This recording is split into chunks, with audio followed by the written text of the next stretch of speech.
Welcome back to another episode of Daily Fortnite, your daily podcast about Fortnite. I'm your host, Mikey, aka Mike Daddy, aka Magnificent Mikey, and today we had the final of the FNCS Invitational, and it was a blast to watch. So, I had today off from work. I didn't get to watch day one at all, but my goodness, day two, the wait was worth it for me to be able to watch day two and watch the whole thing. It was an amazing event, just absolutely amazing.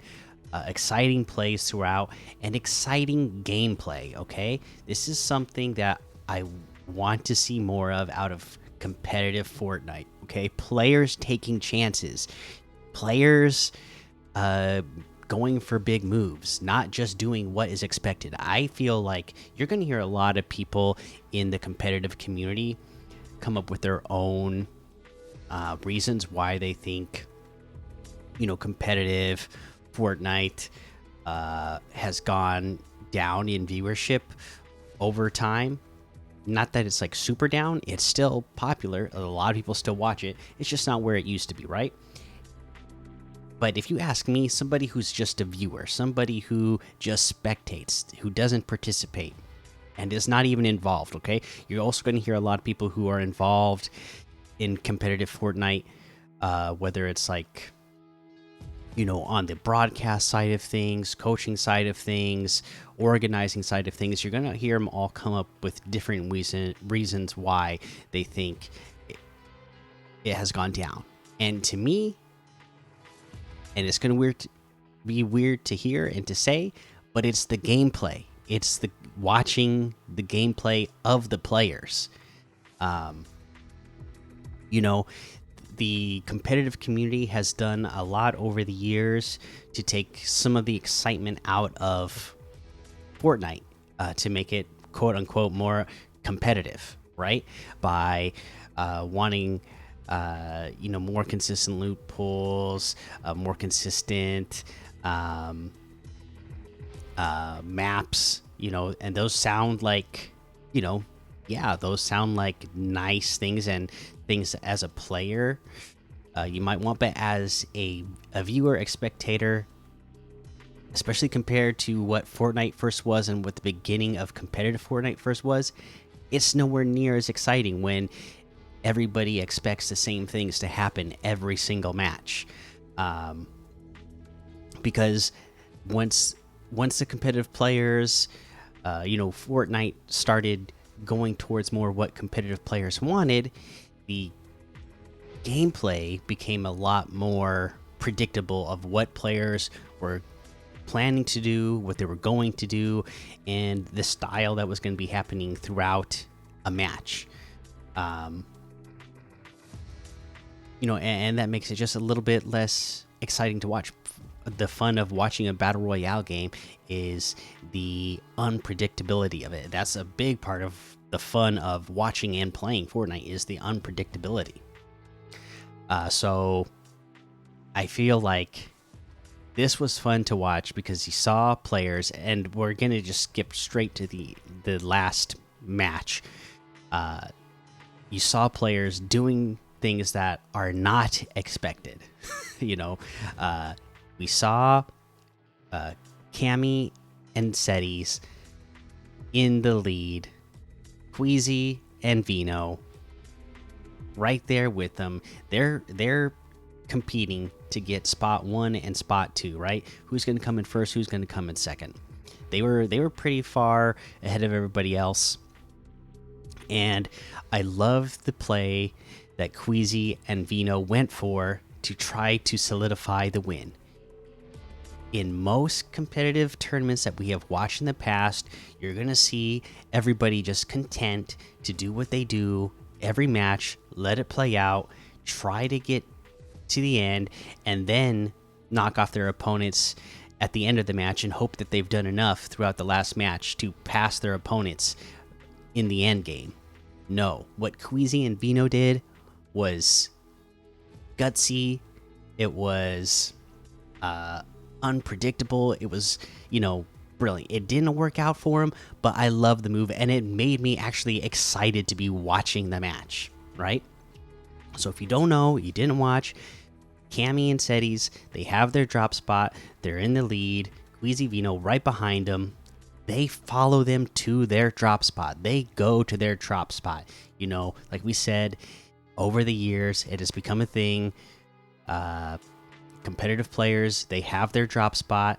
They kind of take ownership of it. People don't contest them, except for other people, you know, who, you know, and sometimes there'll be teams that they might have the same drop zone, you know, the same POI, but they know that other good team is dropping there, so they will literally like split the POI where one team is going to drop at one side and the other team's dropping at the other side of the POI, and they try to almost avoid each other, right? And I love that Cuisine Vino said, you know what? It's the very last match. We want to get the win. Let's drop on their spot with them. Try to take them out at the beginning of the match, because if that would have worked, that would have given them the lead. They would have been able to play out the rest of the match, knowing, hey, we already took out the first place team. We just have to make it, you know, just play well, get our placement points, get to the end, and that should be enough to carry us to get the win. Like I said, it didn't work out for Queasy and Vino, but it was just that it was an exciting, fun play to watch, right? And it was brilliant. You saw even the broadcast team was not expecting it. They did not see it coming. Go back and watch that clip, and you're going to hear how excited they were to be watching it, because it's just not what anybody was expecting. It was a really bold and gutsy move.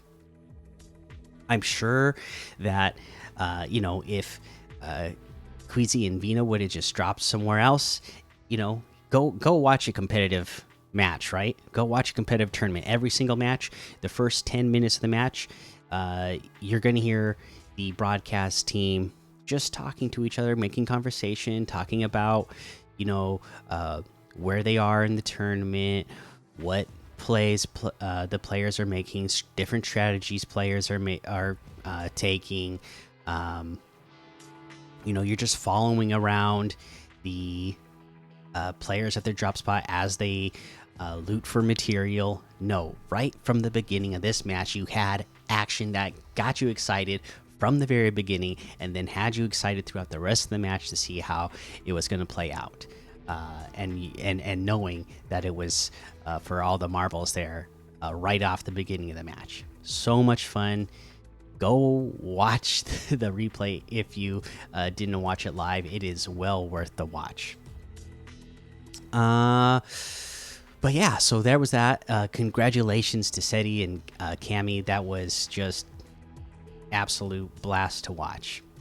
And then, of course, we got some big news. We knew there was going to be news coming out of this event, so let's talk about this announcement. Fortnite Fracture event, Chapter 3 finale event, December 3rd at 4 p.m. Eastern. Yes, we have it confirmed. You've heard me kind of allude to it in the recent weeks, where I have said, well, you know what, Fortnite Maris, yeah, it wasn't the greatest, but maybe they have something big coming up. Oh, the last couple of updates, they didn't even drop us patch notes or even the blog post. Well, you know, maybe they're kind of busy working on something big. Now we get the announcement and the 100% confirmation. Yes, they have been working on something big.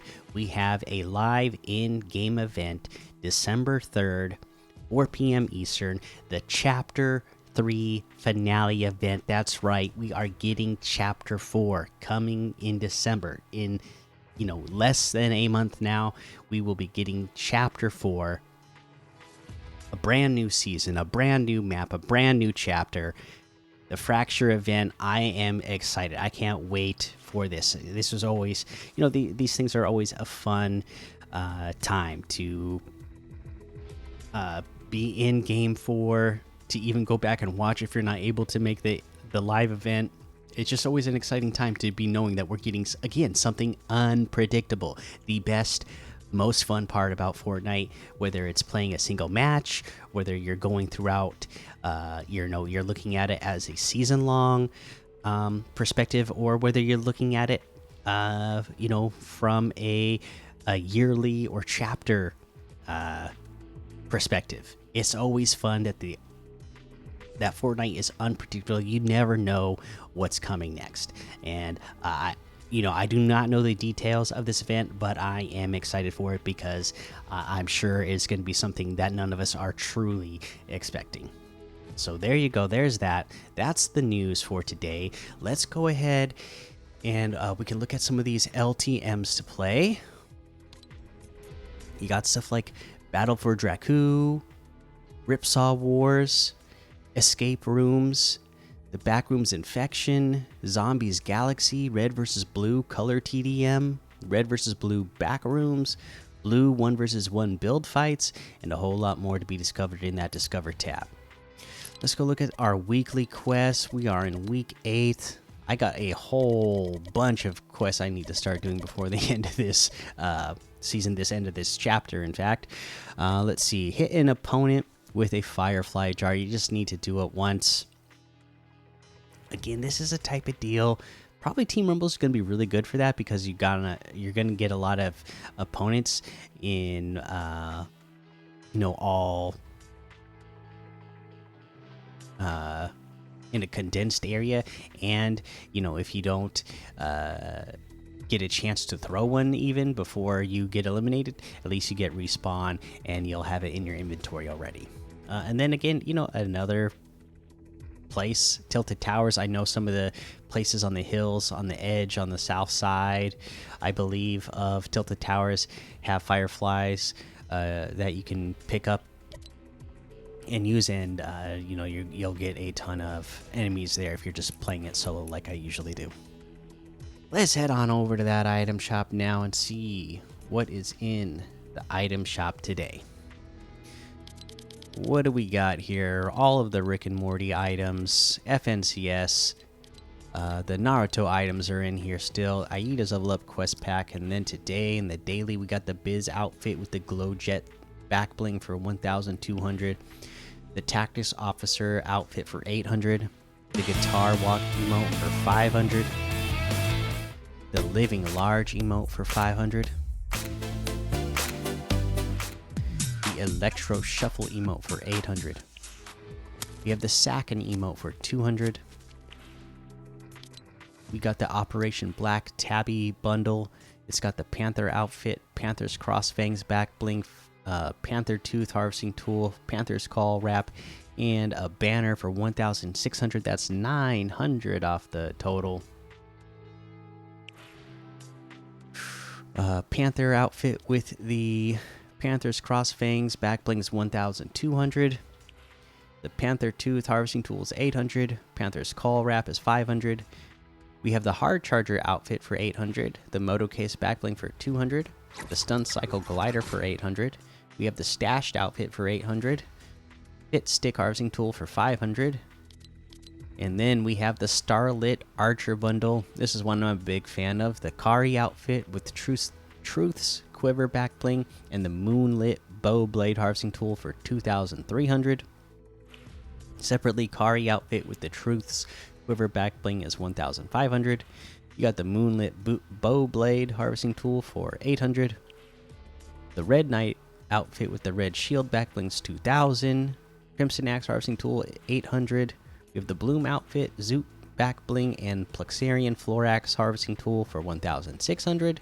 The Alien Peepers wrap for 500. And that looks like everything today. You can get any and all of these items using code Mikey, MMMIKIE, in the item shop, and some of the proceeds will go to help support the show. Alright, that's going to be the episode for today. Make sure you go join the daily Fortnite Discord and hang out with us. A lot of fun talk and chatter in there today about the FNCS Invitational Finals and the upcoming Chapter 4. I'd love to see all your guys' theories on what's going to be coming up for Chapter 4 and the Chapter 3 finale event, Fracture. Make sure you follow me over on Twitch, Twitter, and YouTube. Head over to Apple Podcasts, leave a 5-star rating and a written review for a shout out on the show. Make sure you subscribe so you don't miss an episode. And until next time, have fun, be safe, and don't get lost in the storm.